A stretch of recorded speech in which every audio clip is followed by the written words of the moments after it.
Hey, so today I'm going to talk about the difference between the investor mindset and the average worker mindset and what the difference between the two are. Investors think differently, and we kind of already know this innately. The average person's focused on buying nice things like a big home, cars, going out. Lifestyle is truly what's important to most people, and they spend their money to get the lifestyle that they want. Investors, though, are focused on growing their passive income and their passive streams of income. So they want more than one source of passive income. Well, a stream of passive income is one source of passive income. So rental property may be one stream of passive income. And writing books or investing in stocks and receiving dividends, these are all different sources of passive income. And most investors have multiple streams of this passive income.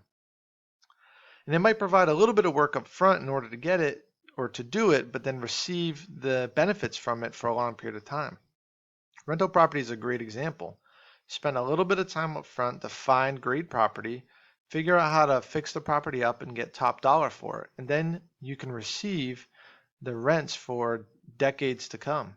Stocks might be the same way as well. You have to spend a little bit of time researching the companies and staying up to date on what they're doing, but you can receive the dividends and appreciation for a long time to come. I'm going to talk about how cash flow for the average person and for the person with the investor mindset works.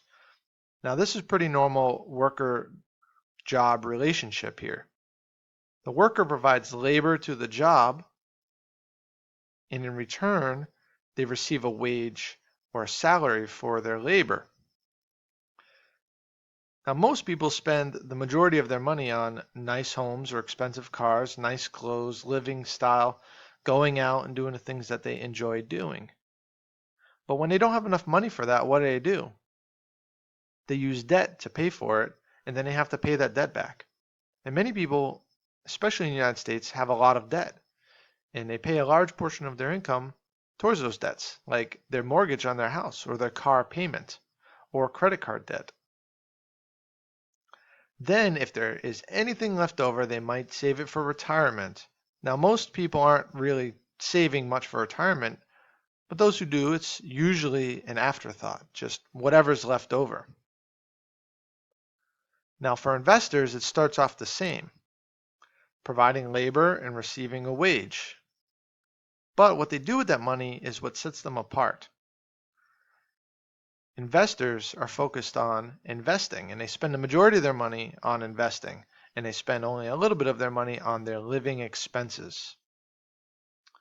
Now, they may even be made fun of by their family or friends for how little they spend, have an old car or a cheap apartment or not the most expensive or newest clothes maybe. It's because they're focused on building up those investments. And so their focus is completely different.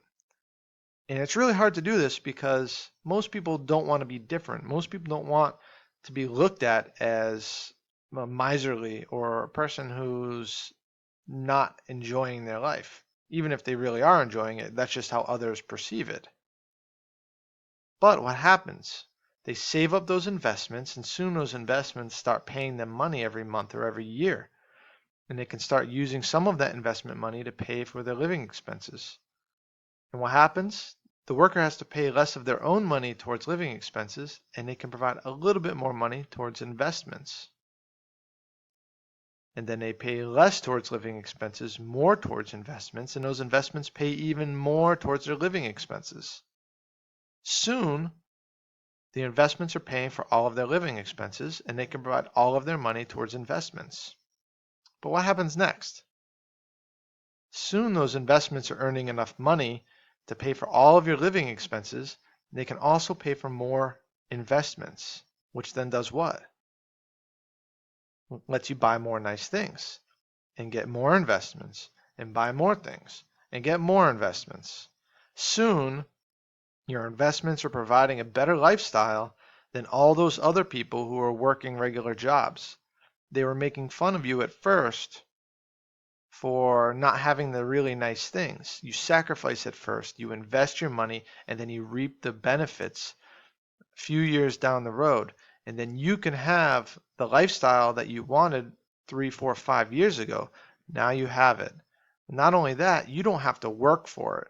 And all the money and all the time that you spend earning the money goes towards your investments, which just give you more things and a nicer lifestyle and allows you to pay for your kids' education and so on.